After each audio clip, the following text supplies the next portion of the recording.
Hi, today we are here at the site of the future high school in North Tooele with Maresa Manzione. She has been a member of the school board for the last 9 years and has been a part of the bonding process a few times before. What are the most important things for people to know about the bonding process? Okay, well, the bonding process is really long. Some people think it's a quick process and that we just put a bond on an election and we vote yes or no and then life goes on. But the bonding process actually stems from years before. The school district had a 10-year plan, and we're actually working on a new 10-year plan right now as far as building and what our needs are going to be and the growth that's going to occur in the district, either projections for move-ins, projections for natural births, that kind of thing. And so we use those numbers and evaluate on a continual basis, a minimum of annually, but continually about what we're going to need in the future. So several years ago, as we were analyzing our buildings and their useful life and where the growth was, we determined that we were going to need some schools, another school in North Tooele, a junior high to go with Stansbury, and probably some elementary schools as well. But we were several years ago unsure of where those would necessarily need to be. So at that point we started planning. What are we going to do to be able to get those schools where we need them and when we need them? And in part of that process, we work with our financial advisors at Zions Bank Public Finance, and they give us projections as to what bonds we already have at the district, how much our bonding capacity is, when some of those bonds will be paid off, and how that will affect people's taxes when they vote for bonds. So several years ago, we determined that it might be better to start purchasing some of the land that we would need in the future, because land prices typically go up and not down. So we wanted to be proactive.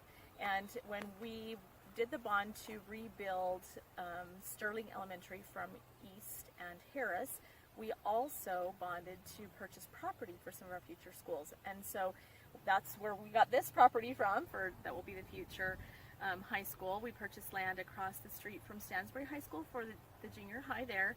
And then since then, we have purchased some property in Grantsville for an elementary school, because their schools are very full. Their elementary schools are very full. So we've been planning along the way, hoping to prepare for building the schools. And we've come to the point now, we felt like last year we were at the point where we really needed to get these schools in the process, because once a bond happens, bonds can only be elected in November. We can't do a bond any other time of the year, only in the November election. So we get one shot a year. And once that happens, then we have to wait and issue a bond, and we issue that in the public bond market. We sell our bonds just like other companies do, to get the best interest rate that we can and the best terms for our bond.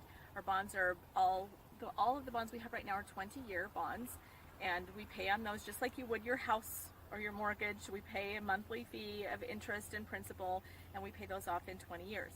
And so we decided last year that the time is now to get that process started. Last year we did a bond for $190 million, which included the 3 schools and some security measures, and that bond failed. And unfortunately, even though it failed, that need didn't go away for our kids. We have schools, our high schools are extremely overcrowded. Our junior highs are full, and like I said, the elementary schools in Grantsville are just way over capacity. We're using a lot of portables. Portables are expensive. They're not the best as far as safety for our kids. They're outside of the school most of the day, so we don't. When we have to adjust using portables, if we have more students at Stansbury versus Tooele or vice versa, we have to move them back and forth. It's pretty expensive to move. So really, the best option is to have a school. So at this point, we reevaluated this year, and we said, okay, what can we make different? What can we do different for our taxpayers? So we met with our Zions Bank Public Finance again. We looked at our tax strategy. We looked at our bond capacity. We looked at what the voting record. We looked at our last bond plan, and we decided to bond for $170 million. We decided those safety measures that were on the bond last year are still necessary. We're just going to do those over time rather than one big $10 million thing. We'll just do those over time, a little bit at a time as we can afford it with our capital reserves. We also took out any contingencies.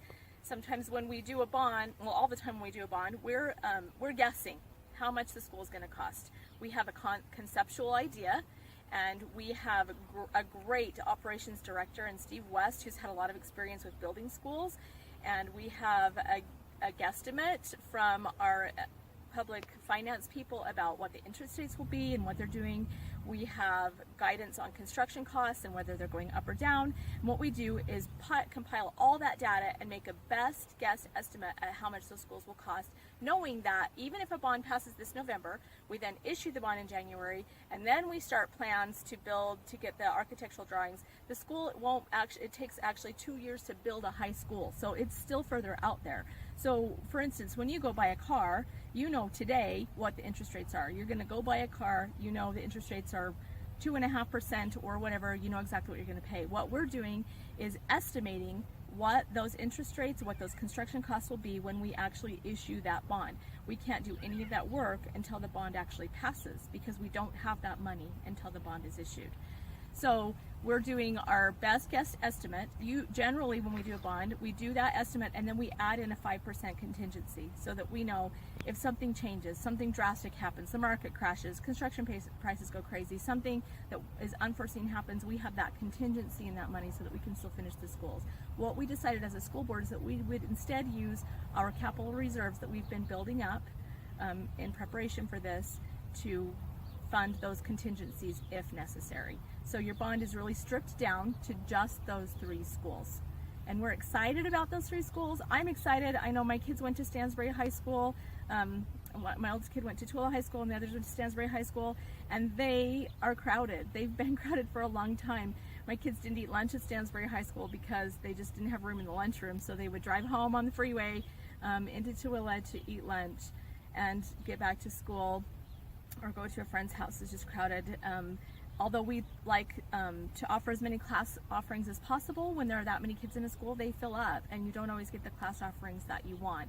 Your kids might be in portables, which is some people like, but not ideal in my opinion as a school board member because of the safety issues going back and forth and out in the portable. So we're excited, and we hope the voters are excited and the voters can see the need for these schools, and that this bond will be successful so that our kids have the schools they need.